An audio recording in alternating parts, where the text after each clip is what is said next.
Hi, it's Jane here from craftwithjane.co.uk, and today I brought you my super cute little sort of clutch bag, mini gift bag, and it folds flat. So if I open this up, you can actually fold this flat and store quite a few of them, and then when you need it, you just pop it up and pop your little gift inside. So it fits like a little tube of sweets, lip salve, lipstick, things like that. It would actually be perfect for a little lipstick gift bag, wouldn't it? And then there is your gift bag. I just love it. It's so cute. And yeah, it's quite simple to make as well. And you can make, you can make it from 6x6, which I have with this one just here. Or you can get 4 out of a 12x12. The paper that I've used for this is this gorgeous, beautiful gallery paper. And I have teamed it with a sentiment from the Beautiful Motifs. So on this one, I've done Celebrate. And on the next one I'm going to show you today, I'm going to do Hello.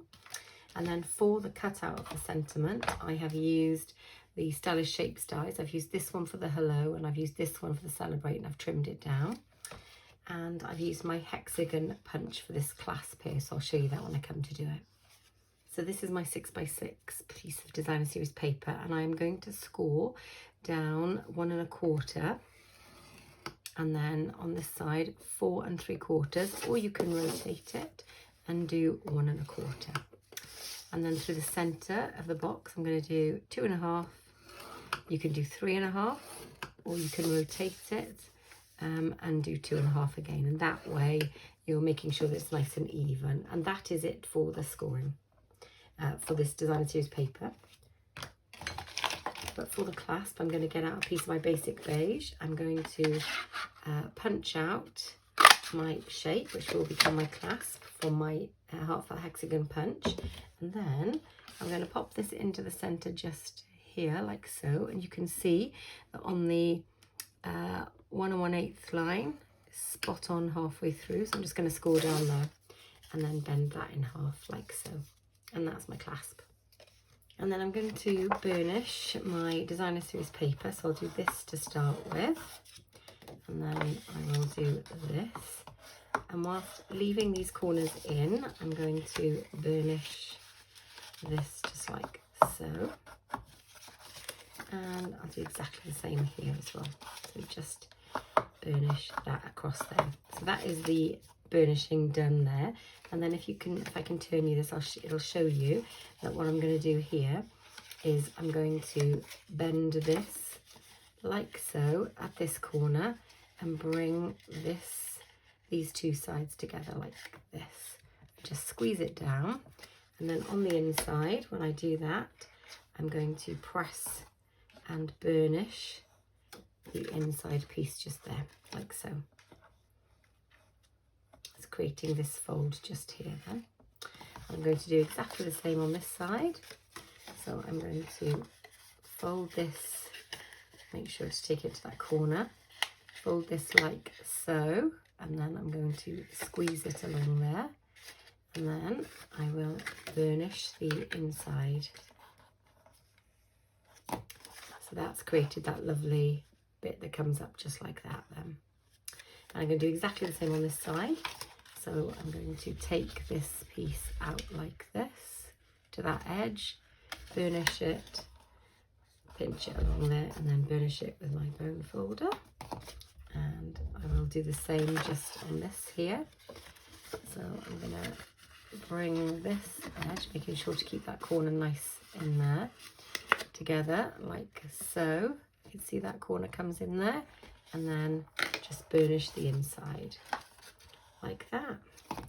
And that is sort of the gift bag come together. And then I'm going to pinch in these corner bits here, just give them a little squish, and that just helps the bag sit a little bit neater, like so, which I think's delightful. So I'm going to glue these sides down now, but what I need to do is get my pieces stuck in here for the trim. So this is the trim here. I'm going to cut 2 pieces at 7 inches. So I'll get my paper snips out, and I'm just going to cut this one straight like that, and then I'm going to take it to my 7 inch, and I'm going to cut that just along there then.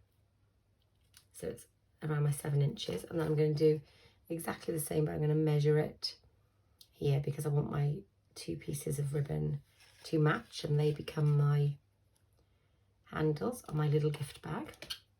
And then I'm going to use some Stampin' Silk Plus to just tape down here like that, but I will also tape across here. I'm going to do exactly the same here. Tape across there, tape down there. Do exactly the same here. Tape down there and across there. Same here. Tape, whoops, tape across there, and then just tape up this bit just like that. And then I'm going to bend up, but I'm going to put it a little, just a little way in, almost like a ribbon length in, like so. And then I'm going to do this and do exactly the same. So that's my corner, and I'm going to go like a ribbon length in and try to keep roughly the same amount either side. And I'm going to do exactly the same here. So bend it there. I'm going to try and keep sort of a ribbon length in just there. And then I'm going to do exactly the same like that, and a ribbon length in about there.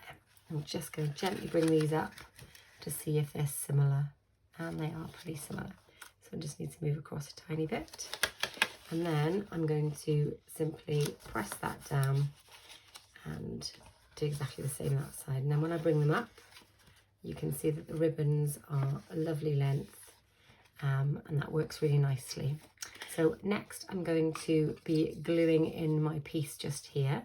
So I'm going to use liquid glue for this because I like a little bit of maneuverability. So I'm just going to make a glue down one side,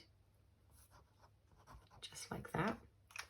And then I'm going to look to place this in the center, sort of all there or thereabouts. And you can see there's a score line there. I'm just going to make sure it's above my score line. So I'm just going to bring it like that. Just make sure it's nice and straight and it's sort of central. It's pretty central. I'm happy with that. Press that down and then bring the bag up. Just make sure, oops, make sure you can flap it over, which I can. Beautiful.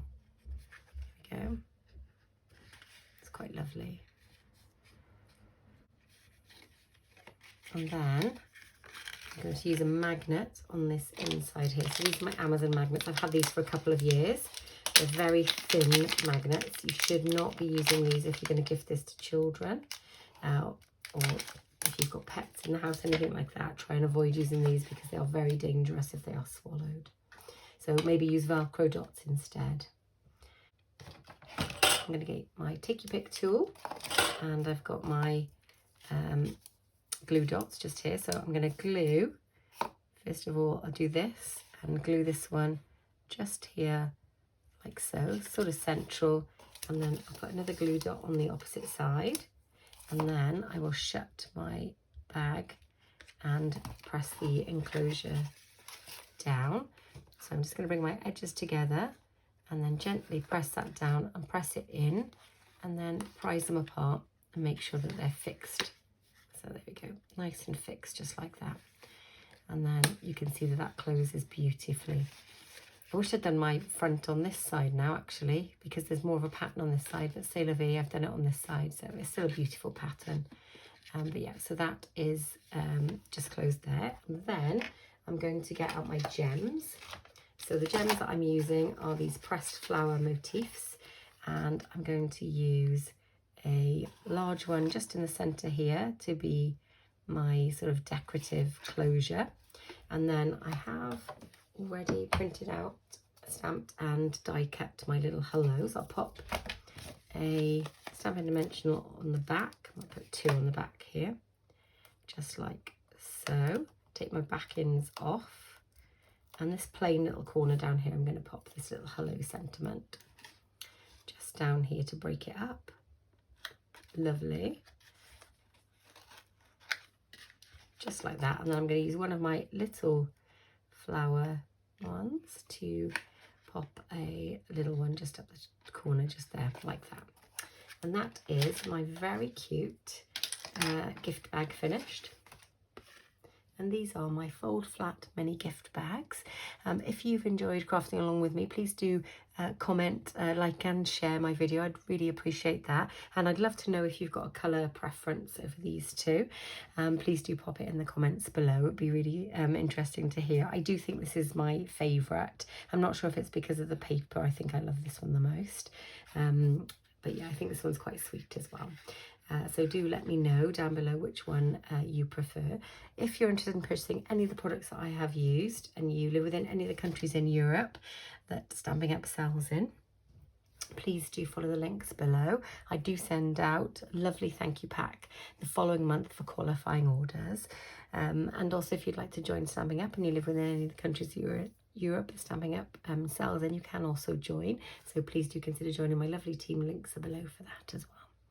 All of the measurements that I've used, I've obviously given you imperial inches, but I will put them in metric centimetres as well, and I'll put them on my blog post and the link below for that in the description. Okay, I hope you've enjoyed, and I'm going to say bye for now, guys, and happy crafting.